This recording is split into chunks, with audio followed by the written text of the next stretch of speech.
The British public is facing an economic reality that is unsustainable. As the government continues to offer reassurances that its policies are designed to protect people from the worst effects of inflation, the numbers paint a grim picture. April 1st has arrived, and with it comes an avalanche of price hikes that threaten to push families to the edge. Energy bills, council tax, water rates, and countless other essential services are all increasing, some by record amounts. And what does the government have to say in response? A vague promise of measures and investments that seem more like deflections than tangible solutions. The reality is that the current economic model is broken, and no amount of political doublespeak or half-hearted reassurance can mask the truth. To put it bluntly, the system is unsustainable. Whether you're a working-class family struggling to make ends meet or a small business facing crippling costs, the pressure is undeniable. And what is the government doing in response? The same thing it always does, offering rhetoric instead of real change. Let's look at the latest figures. Energy bills are up by an average of £111, a sum that will no doubt stretch already tight household budgets. Council tax is up by £109 on average, water bills are rising by a staggering 20%, and car tax, broadband bills, and phone bills are all set to increase. These are essential services. They are not optional. They are what keep the machinery of everyday life running. And yet, the government's response is to shrug and insist that it is doing all it can to protect working people. But here's the truth. Protecting working people means more than just tinkering with tax caps or offering vague promises of investment. It means tackling the root causes of the crisis, namely, the out-of-control cost of living that the current government has failed to address. And let's not pretend for a moment that this is some unforeseen crisis. It's the direct result of years of policy decisions that have allowed corporations to gouge consumers while wages stagnate and inflation climbs.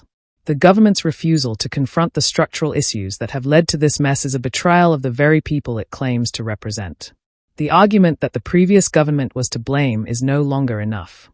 The Tory leadership has had ample time to correct the course, yet we find ourselves still dealing with a rising tide of costs. The promise of record levels of investment in local government might sound good on paper, but it's meaningless if the everyday person feels no tangible benefit. After all, what use is an increase in investment if it doesn't translate into lower bills, higher wages, or more affordable services? The public is growing weary of being told to be patient while the government fiddles with its numbers. When confronted with the sheer weight of rising costs, Rayner's defensive rhetoric falls flat. She insists that council tax rises under the current government have been capped, and that measures are in place to protect the public. But this simply doesn't address the broader issue. The reality is that these caps are nothing more than a cosmetic solution to a deeper problem. The public is not asking for token gestures. They are asking for concrete action. And so far, the government has failed to deliver. Let's not forget that the tax burden on the average Briton has reached unsustainable levels, and yet the government continues to raise taxes in a bid to cover its own budget shortfalls. Every time another bill increases, it feels like the government is reaching deeper into the pockets of those who are already struggling. The simple truth is that working people are being squeezed from all sides. It's not just about one bill going up, it's about the cumulative effect of multiple price hikes across the board. It's about families forced to make impossible choices. Heating or eating, paying for school uniforms or paying the rent. While the government continues to pat itself on the back for its supposed fiscal prudence, the reality is that it has lost touch with the everyday concerns of ordinary people. The narrative of economic growth and recovery simply does not match the lived experience of millions across the country. And while the political elites argue over abstract figures and technical solutions, real people are feeling the pain. The time for half measures and weak justifications is over. The government needs to face up to the fact that its current approach is failing. The public is not asking for sympathy or platitudes. They are demanding action. They want their bills to stop going up. They want wages that keep pace with the cost of living. And they want a government that listens to their struggles rather than offering empty promises. The government must take bold action.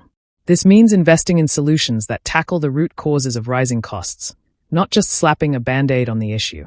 It means implementing a truly progressive tax policy that ensures the wealthiest are contributing their fair share, instead of continuing to burden the working class.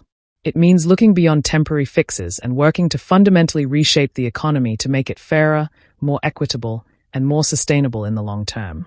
Until then, this will remain a conversation about rising costs and empty promises, one in which the government continues to sit idly by while ordinary people bear the brunt of its failed policies. The public is watching. They will not tolerate much more.